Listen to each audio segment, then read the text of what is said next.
All right, in this video, we're going to talk about reviewing campaigns and how you go about inviting influencers apply to your campaign, whether it's an invitation campaign or an open campaign, right? You click here, manage, and then you'll have your list of campaigns that you've created. You can click into it, and in here you can see everybody that's applied, right? So this is an active campaign that we recently set up, and as you can see, we've had 109 influencers apply to work with us, right?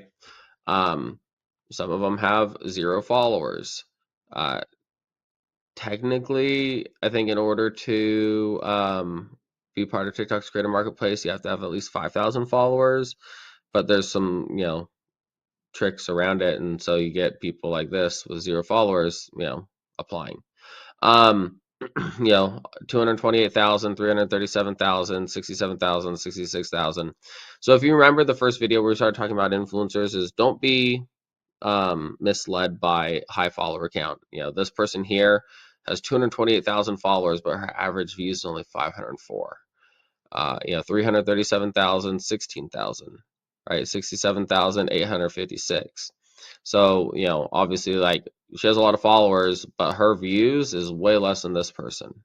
Okay. So it's important that when we're going through and we are looking at the influencers that apply, that we, really dig into all the details about the influencer to see if they're going to be a right fit for us, right?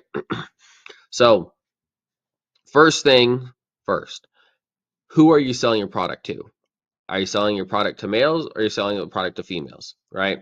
We worked with an influencer. She has a couple million followers. She's probably helped us sell several $100,000 worth of products at this point. And we've had great success with her. Typically each one of her videos that she's posting is doing like $20,000 to $50,000 in sales or more. Her audience is like 98%, or probably it's like 90% male, right?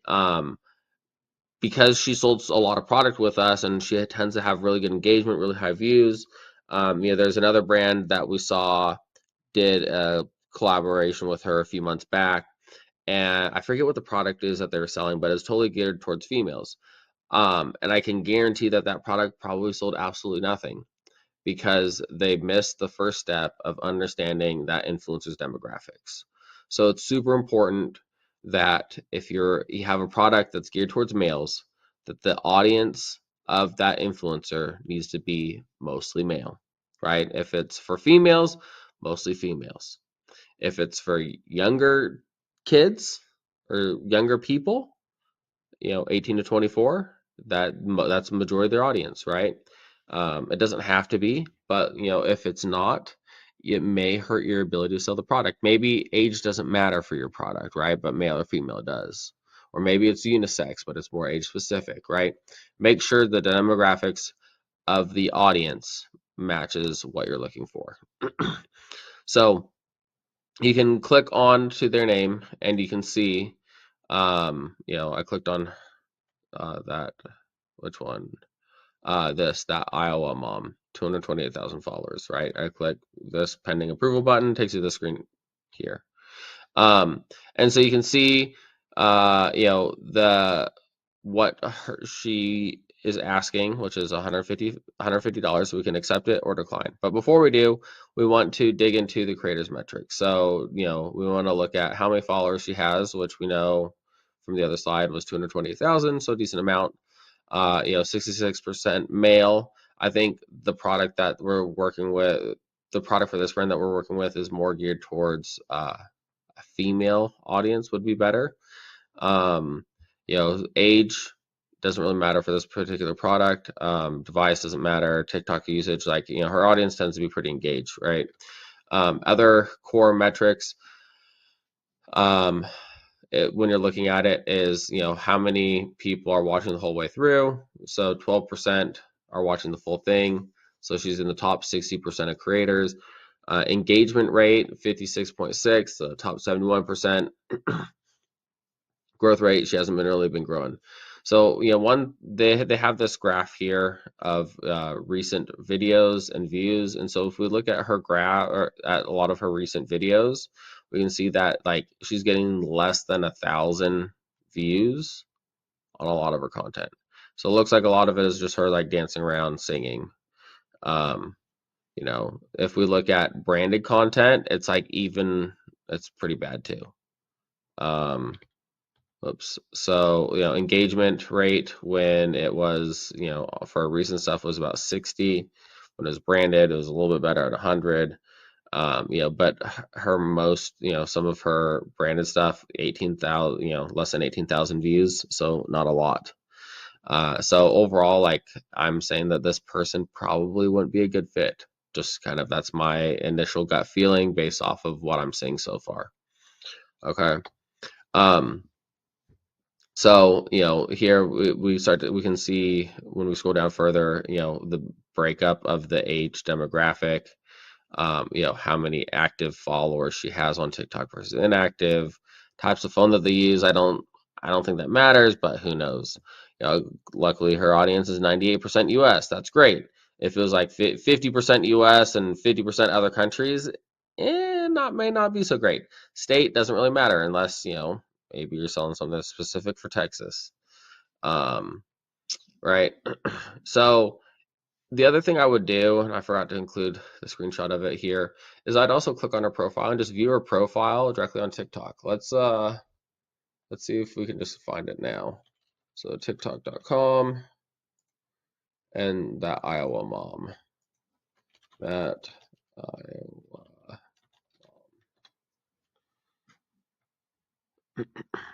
All right, here she is. So when we look at our content, right, we can see that view count tends to be pretty low. This one did a little bit better. It looks like most of her videos these days is just her dancing, right? So when you're looking at for an influencer, you want to make sure that they can talk, and so if they can talk, they can sell a product or have the higher likelihood of selling a product. So when we'd go through look at all their videos, we want to see, do they have any videos where they're talking or are they only dancing, right?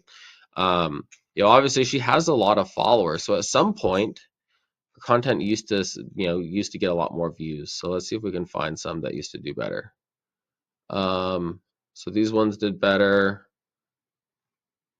Yeah, it's not very consistent, but yeah, across the board, like she's just wouldn't be a right fit, right? And so, what we are looking for in an influencer is we want somebody that has the ability to go viral. And the way we can determine somebody has the ability to go viral is they have a previous viral video, right? Um, so that's an important thing. So when you're going through and looking for influencers, try to find somebody that has previously gone viral, meaning 1 million views or more. And a lot of times we'll have that content pinned right here at the top of their profile. Again, looking at a profile on a computer is not as good as looking at it on your phone. It's, you don't even have TikTok Shop on the computer, right? So, a lot of this work when you're on TikTok and going through TikTok and scrolling through it is going to be on your phone. Okay. Um, but let's say you go through, you find the influencers you like, you accept them. As soon as you do, what you're gonna get their email, phone number, and address. So that way you can send them a sample product. You can message them about the content that you're looking for and start to engage with them. Also make sure that they have all your contact information. So if they have any questions, they can, reach out. And then obviously pay that you pay them as well.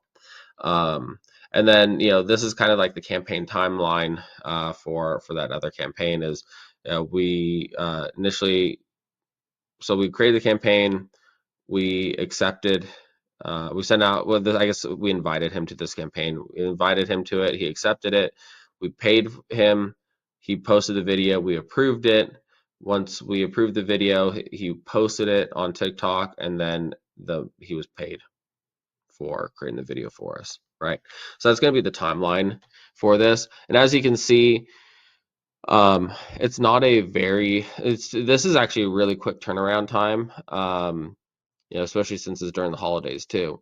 Um, this was about 3 weeks after we sent out the invitation from the time it was sent to the time the video was posted, right? Which is pretty quick. It's typically going to be, 3 week if you're lucky to probably like more like 4 or 5 or maybe even 6 weeks is how long this whole process takes from start to finish. Um, but yeah, so finding influencers is definitely an important step of this whole process. Um, you know, I would say don't settle for bad ones. Um, Sometimes, maybe they don't have a big follower count, but like they have really good engagement, or average views, right? So, she looks like she could, this influencer here has the potential to be a lot better for what we're looking for. Okay. Um, so just don't accept anybody and everybody, but be selective. Make sure they can talk. Make sure they have good engagement. That their demographics of their followers is what you're looking for. Um, and if you do that, over time, you'll build out a Rolodex of good influencers to work with. Starting out and finding influence is always the hardest part, but once you have one or two or three good ones, well, then you go back to them again and again and again. See, the thing with influencer marketing is it's all about building up a relationship, right? Everything in life is about relationships. And so you want to build a good relationship with the influencers that you work with. We have influencers that we've been working with now for almost a year now. And a lot of times, like, we don't even ask them to create content for us anymore or pay them to create it. They just go ahead and make it because they like us and they want to, and they hadn't done it in a while. And so they do. And so that's always great, a really nice thing. Or sometimes we've worked with influencers where, maybe at the time they had 500,000 followers when we started working with them. Now they're up over 1 million. Typically back then they'd only charge us $400 a video. Their new rate's $1,000, but they still only charge us $400 a video, right? And so, take the time to build out a relationship with the influencers, especially the good ones. They'll become very loyal to you, and you'll become loyal to them. And when you're looking at influencers and everything and getting content created, think of it as building up oh, I just blanked on the word. Um, you're trying to build up your own little following of influencers, right? And so you'll go back and reuse the same influencers where you're getting good results from over and over and over again. Um, and then that's how you become successful. That's how you're able to scale this, is because you're able to make money. The influencer's able to make money. It's a win-win situation for everybody involved. So hopefully you guys found this helpful.